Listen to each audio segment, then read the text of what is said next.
आप सभी का फिर से स्वागत है आपके अपने एमपीपीएससी उत्कर्ष के इस यूट्यूब चैनल पे। आज जिस विषय पे हम बात करने वाले हैं वो है एक सूचकांक जिसे कहा जाता है 2024 वर्ल्ड एयर क्वालिटी रिपोर्ट। आखिरकार क्या है खास, कौन है जो दुनिया का सबसे प्रदूषित शहर है, दिल्ली अब कौन सी रैंक में पहुंच गया है और भारत के कौन कौन से ऐसे शहर हैं जो इसमें अपना महत्वपूर्ण स्थान रखते हैं, हमारे आसपास के जो विकासशील देश हैं, कुछ अविकसित भी हैं, उनकी क्या रैंकिंग है, इन सभी की चर्चा इस वीडियो में हम करने वाले हैं। तो ये जो रिपोर्ट आई है, ये रिपोर्ट है 2024 एयर क्वालिटी इंडेक्स, वो भी वर्ल्ड वाइड ये रिपोर्ट हमें दिखाई देती है। हाल ही में क्या हुआ है, एक स्विस कंपनी है जिसने एयर क्वालिटी को की 7वीं वर्षगांठ के रूप में अपने को मनाया है और ये 7वीं रिपोर्ट उसके द्वारा प्रस्तुत की गई है। और ये 7वीं रिपोर्ट बहुत कुछ विशेष खास होने वाली है। इसका कारण है कि ये जो स्विस कंपनी है जो एयर क्वालिटी को जारी करती है, गुणवत्ता को जारी करती है, ये 2024 की जो रिपोर्ट है इसमें भारत, जो हमारा प्यारा इंडिया है, ये प्यारा इंडिया विश्व में 5वां सबसे अधिक प्रदूषित देशों में शामिल है। तो सोचिएगा, दुनिया के 5 सबसे प्रदूषित देशों में यह देश आता है जिसका नाम है हमारा इंडिया।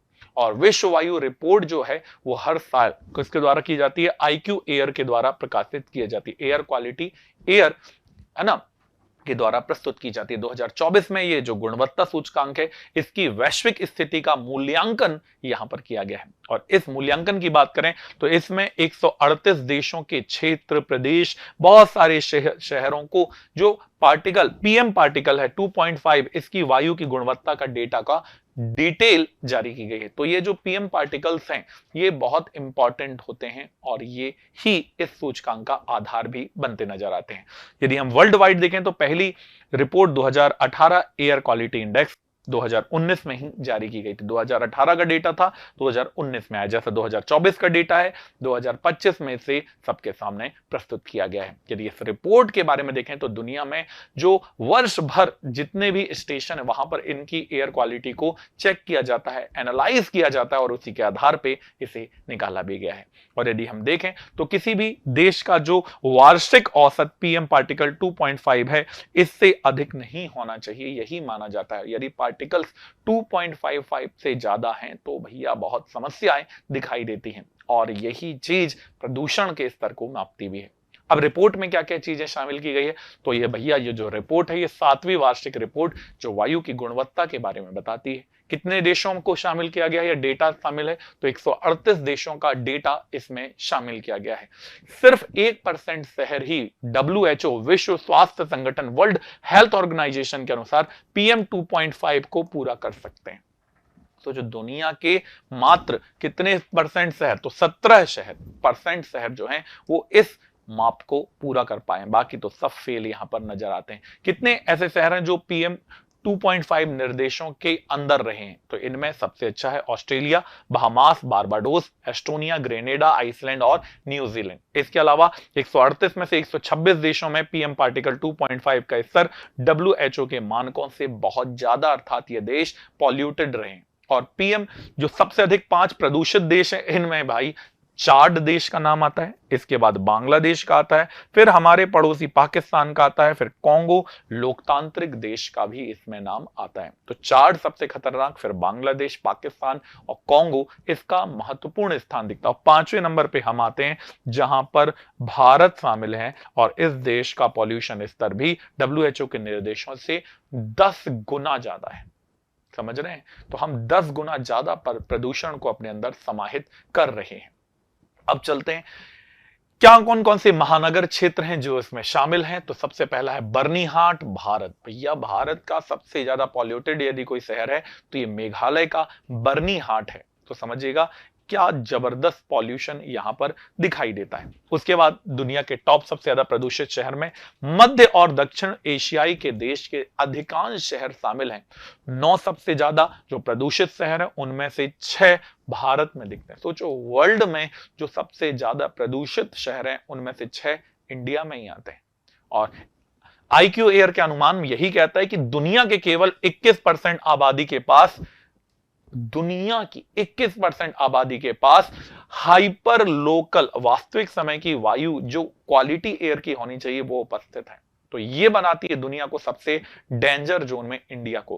पेड़ की उपस्थिति सही है, परंतु उसके बाद पॉल्यूशन को भी हमें नियंत्रित करना होगा। पर इसमें सबसे डेंजर जो कंडीशन है, ये डेंजर कंडीशन है चार्ट देश की। जो चार्ट देश सबसे खतरनाक दिखता है। माया गेज, प्यूटो रिंको, यहां की भी वार्षिक जो पीएम पार्टिकल है, PM 2.5 सांद्रता दुनिया के सबसे स्वच्छ शहरों में कभी शामिल है, तो ये भी अच्छी बात है। ओशिनिया, जहां पर 57% जो क्षेत्र है वो WHO के अनुसार पॉल्यूशन से मुक्त है, ये बहुत ही अच्छी बात देखी जा सकती है। तो दुनिया का सबसे स्वच्छ क्षेत्र यदि हम देखेंगे तो दुनिया का सबसे स्वच्छ क्षेत्र ओशिनिया है, जिसमें ऑस्ट्रेलिया, न्यूजीलैंड, माइक्रोनेशिया, मलेनेशिया और पोलिनेशिया के पार्ट शामिल हैं। इसके अलावा रिपोर्ट में शामिल कौन कौन नहीं हुआ, तो ईरान, अफगानिस्तान में डेटा ही नहीं मिला। अब डेटा नहीं मिला तो ये हम शामिल नहीं कर पाए, हम नहीं कर पाए था, तो रिपोर्ट में शामिल नहीं हो पाया है। अब ऐसे 7 देश जो WHO में PM 2.5 मानकों के अंदर खरे उतरे, बेस्ट शहर, बेस्ट क्षेत्र की यदि हम बात करें तो इनमें सबसे पहले आता है ऑस्ट्रेलिया, उसके बाद आता है Bahamas, Barbados, Estonia, Grenada, Iceland और लास्ट में आता है न्यूजीलैंड। तो यदि पैसा है, यदि बाबू भैया पैसा पर्याप्त है, तो यही वो क्षेत्र हैं जहां पर वायु सबसे शुद्ध है, जीवन के आगे बढ़ने के, अच्छे जीवन जीने के सबसे अच्छे गुण यही देखने को मिलते हैं। अब देखते हैं विश्व में सबसे ज्यादा प्रदूषित देश कौन से हैं, तो इसमें चार्ट नंबर 1 पर आता है, बांग्लादेश नंबर 2 पर आता है, पाकिस्तान 3 में आता है, डेमोक्रेटिक रिपब्लिक ऑफ कांगो 4 पे आता है और इंडिया टॉप 5 में आता है। सुधरना पड़ेगा, पेड़ पौधों के ज्यादा होने से कुछ नहीं होने वाला है, हमें खुद को भी सुधारना होगा, खुद पे भी इस पे काम करने की जरूरत है, हर व्यक्ति को काम करने की जरूरत, क्योंकि आपका परिवार भी तो इसी हवा में सांस ले रहा है। यदि हम वर्ल्ड में टॉप सिटीज को देखें कि जो दुनिया में सबसे ज्यादा कैसी दिखाई देती हैं, सबसे ज्यादा पॉल्यूटेड दिखाई देती हैं, तो इन टॉप सिटीज, टॉप 10 में यदि हम देखें तो इंडिया का बर्निहाट जो मेघालय में है, फिर दिल्ली दिखाई देता है, फिर यदि इंडिया का बात करें तो मुल्लामपुर पंजाब में है, इसके बाद फिर और आगे चलते हैं फरीदाबाद दिखाई देता है, इसके बाद लूनी उत्तर प्रदेश में दिखता है, नई दिल्ली दिखाई देता है। तो देखिएगा टॉप 1 2 3 4 5 6 टॉप 10 में 6 तो ऐसे शहर हैं जो इंडिया के ही दिखाई देते हैं, और आगे बढ़ेंगे तो स्थितियां और नाजुक होती हुई हमें नजर भी आती हैं। तो सुधरना पड़ेगा, और सुधरने की जिम्मेदारी मेरी और आपकी बस नहीं, पूरे समाज को सुधरना होगा, तब जाकर यह काम और अच्छे से होने वाला है।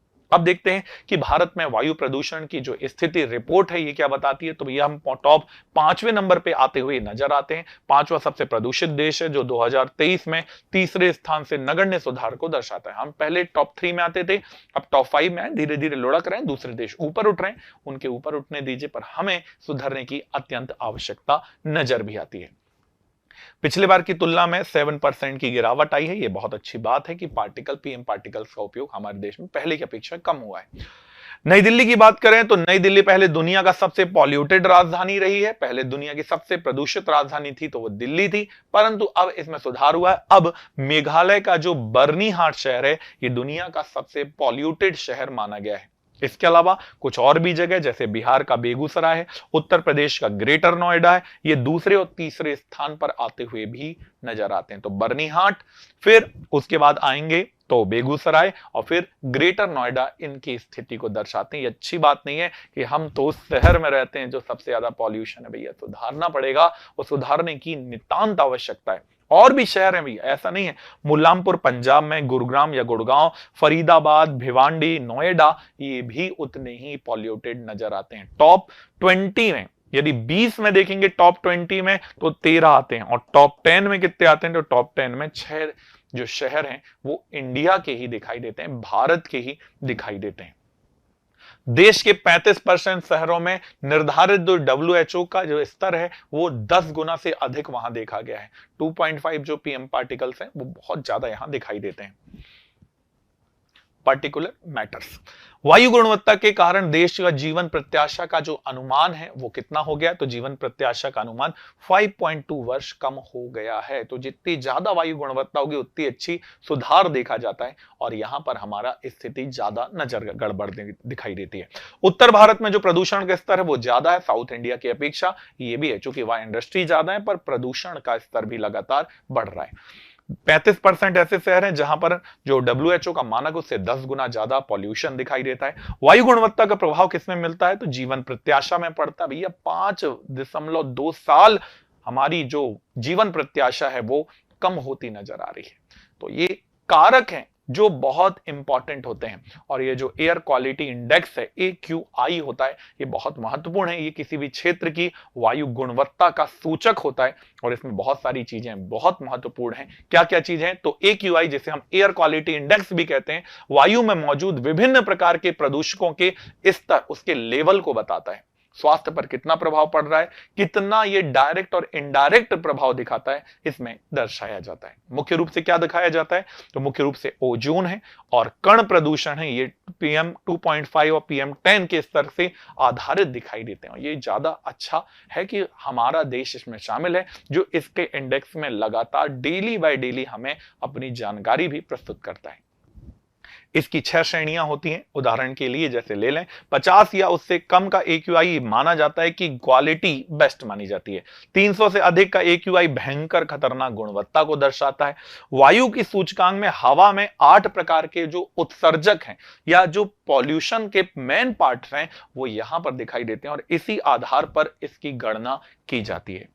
राष्ट्रीय वायु जो गुणवत्ता सूचकांक है, भारत में इसका शुभारंभ कब हुआ था? तो 17 सितंबर 2014 को नई दिल्ली में जो पर्यावरण मंत्री है श्री प्रकाश जावड़ेकर द्वारा ये स्वच्छ भारत अभियान के तहत, कौन सा अभियान था? तो याद रखिएगा, स्वच्छ भारत अभियान के तहत इसकी शुरुआत की गई थी। अब आपके शहर में यह दिखाया जाता है। आज देख लो कि आखिरकार क्या चीज इंपॉर्टेंट है।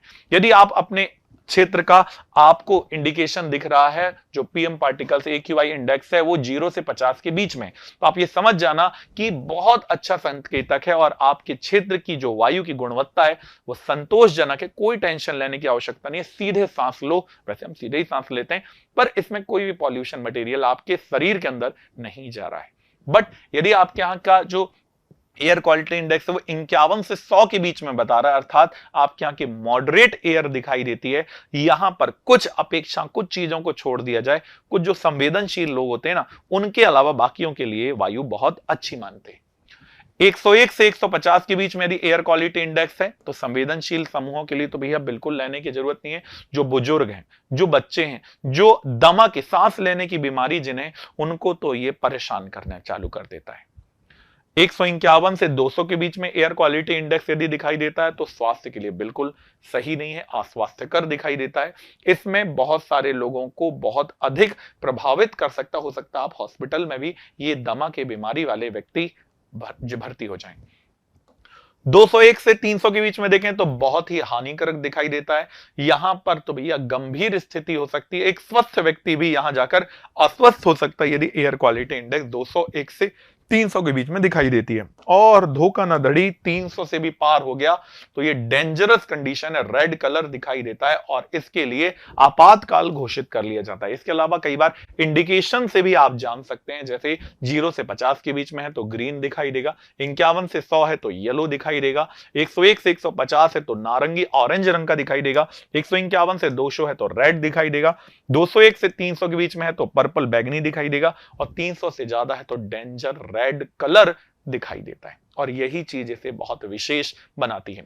अब बात हम यहां पर कर लेते हैं PM 2.5 की बात करें, जिसमें सूक्ष्म कणिका पदार्थ दिखते हैं। बहुत ही गंभीर वायु प्रदूषक ये होते हैं जो शरीर में हमारे स्वास्थ्य के साथ श्वसन जब हम करते हैं तो उसके साथ शरीर में प्रवेश करते हैं और ये बहुत डेंजरस माने जाते हैं।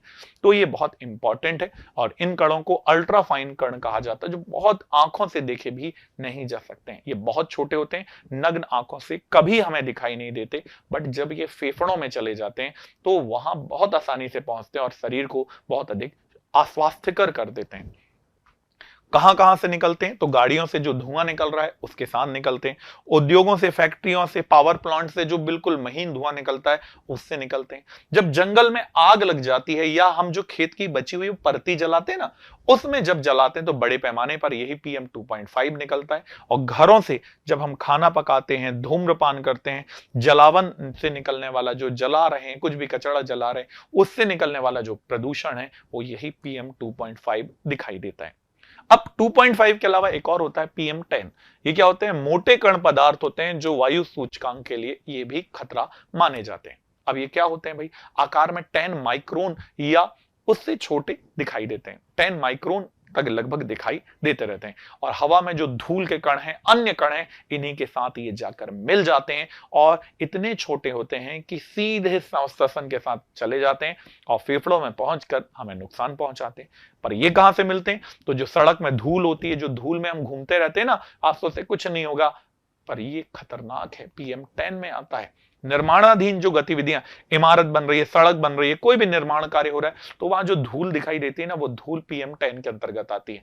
कृषि में क्या होता है भाई, जब हम खेत में हल चलाते हैं, फसल की कटाई करते हैं, तो वो जो धुआं धुआं निकलता हुआ दिखाई देता है, वो भी PM10 के अंतर्गत मूल रूप से आता है। इसके अलावा धूल भरी प्राकृतिक घटनाएं होती हैं, आंधी चल रही है, बवंडर आ गए, तूफान आ गए, रेगिस्तान में धूल आ गई, तो ये सब भी तो इसी के अंतर्गत आता हुआ दिखाई देता है।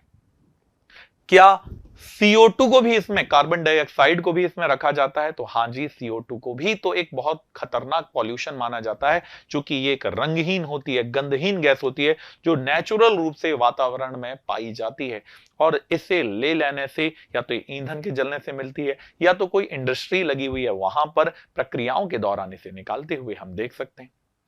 और कैसे करके घर में CO2 की मात्रा निकलती है? तो भैया सांस जब हम ले रहे हैं तो कार्बन डाइऑक्साइड ही तो छोड़ रहे हैं। अब एक कमरे को बंद कर दो, 50 लोग को छोड़ दो, वो कार्बन डाइऑक्साइड छोड़ते जाएंगे, एक समय आएगा कि दम घुटने लगेगा। दूसरा, खराब वेंटिलेशन, इसलिए हमारे इंडिया में वेंटिलेशन पर बहुत ज्यादा जोर दिया जाता है, बहुत अच्छे से घरों को बनाया जाता है, जिसमें हमें हमारे घरों के अंदर आसानी से क्या आ सके, प्रकाश भी आ सके, साथ ही साथ हवा का प्रवेश आसानी से हो सके।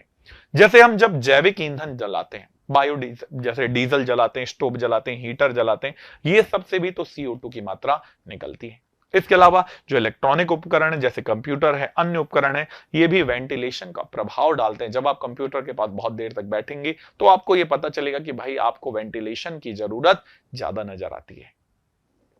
अब जितने भी ये पार्टिकल्स हैं, इनका क्या तापमान और वायु की गुणवत्ता पर क्या इंपैक्ट पड़ता है?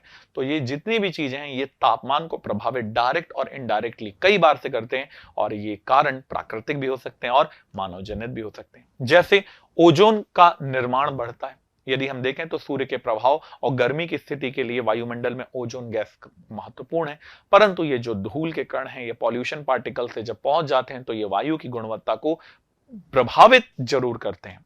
हीट वेव के दौरान वायु गुणवत्ता खराब होती जा रही है। ये बात सही है कि जैसे जैसे धरती गर्म होती है, तो गर्म होने से CO2 की मात्रा तो बढ़ ही रही है, पर गर्म भी होने से भी इसका नकारात्मक प्रभाव देखा जा सकता है। लो क्वालिटी, जब निम्न टेम्परेचर, तब इसका क्या प्रभाव होगा? तो CO2 के साथ आर्द्रता पर प्रभाव पड़ता है। कैसे पड़ता है भैया?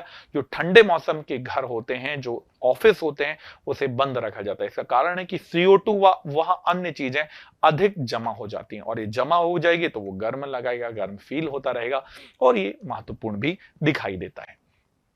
उच्च आर्द्रता का प्रभाव भी दिखता है, फफूंद और बैक्टीरिया का विकास संभव होता है। कणकीय प्रदूषण, चिपचिपापन लगता है। जब CO2 ज्यादा होती है तो ह्यूमिडिटी भाई बहुत अलग सा फील होने लगता है। बरसात के समय आप देखिएगा ह्यूमिडिटी का एक अलग प्रभाव आपने महसूस जरूर किया होगा। गर्मी और दम घुटने जैसी होती है। कई बार आपने देखा होगा ना कि ज्यादा लोग कहीं एक जगह पे हो जाते हैं तो सांस लेते नहीं बनता, कई लोग बेहोश, चक्कर आने लगते हैं, वो यही कारण से होता है। CO2 की बात के यहाँ पर कही गई है। लो ह्यूमिडिटी यदि वहां पर देखते हैं तो क्या होता है भाई? तो जब भी कम आर्द्रता होती है तब भी इसके हमें नकारात्मक प्रभाव देखने को मिलते हैं। इसके अलावा वायु जनित प्रदूषकों का प्रभाव भी धीरे धीरे इसमें बढ़ता हुआ दिखाई देता है कम आर्द्रता में।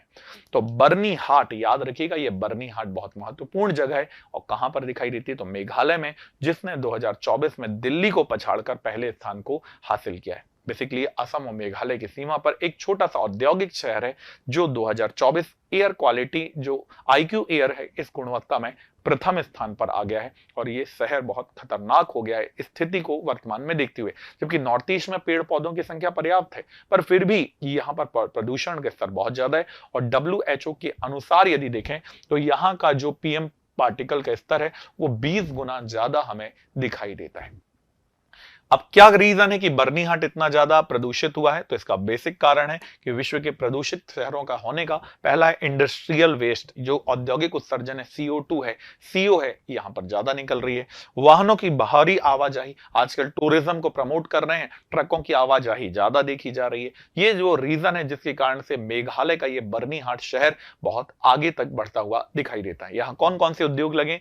तो यहाँ सीमेंट उद्योग लगा है, स्टील और फेरो एलॉय दिखाई देता है, डिस्टिलरी और ब्रुअलरीज जैसे उद्योग, शराब वाले उद्योग दिखते हैं, कागज और प्लाईवुड के उद्योग जो पेड़ पौधों को काटने के बाद उपयोग करते हुए नजर आते हैं। इसके अलावा रासायनिक और उर्वरक उद्योग भी हैं जो यहां पर बड़ी मात्रा में देखे जा सकते हैं, और इसने ही यहां के शहरों को सबसे ज्यादा बर्नीहाट को प्रदूषित किया है। इसमें प्लास्टिक और पैकेजिंग बड़ी मात्रा में प्रदूषण के स्तर को जलाने में दिखाई दे रही है। अब बर्नीहाट की बात करें तो कहां पर है? तो ये नॉर्थ ईस्ट भारत में असम और मेघालय की बॉर्डर पर नजर आता है। लैटिट्यूशनल लॉन्गिट्यूशनल विस्तार भी आप देख सकते हैं। समुद्र तल से 78 मीटर अर्थात 756 फीट की ऊंचाई पर दिखता है। यहाँ आर्द्र उपोष्ण कटिबंधीय जलवायु अर्थात पानी ज्यादा गिरता है। 200 सेंटीमीटर से अधिक वर्षा होती है। सदाबहार वन यहाँ पर पर्याप्त मात्रा में पाए जाते हैं। यहाँ पर यदि प्रमुख रूप से देखें तो यहाँ ब्रह्मपुत्र नदी बेसिन की उपस्थिति जो इसे पूरा का पूरा ग्रीन कर देती है, हरियाली से भर देती है। इसके अलावा अनेक पहाड़ी और पठारीय क्षेत्र भी इसके आसपास दिखाई देते हैं। यहां पर बहने वाली प्रमुख नदी उमियाम नदी इसके पास बहती हुई नजर भी आती है। अब चूंकि उत्कर्ष में चल रहा है आपके लिए होली हंगामा ऑफर, जिसमें 9 से लेकर 22 मार्च तक आपको उत्कर्ष ऐप पर उपस्थित सभी ऑनलाइन कोर्स पर मिल रहा है अप टू 90% का ऑफ। साथ ही साथ यदि आप जैसे ही ग्रैब इसे करते हैं तो आपको एक स्क्रैच कार्ड मिलेगा, हो सकता है आपको 100% का अप टू कैशबैक मिल जाए।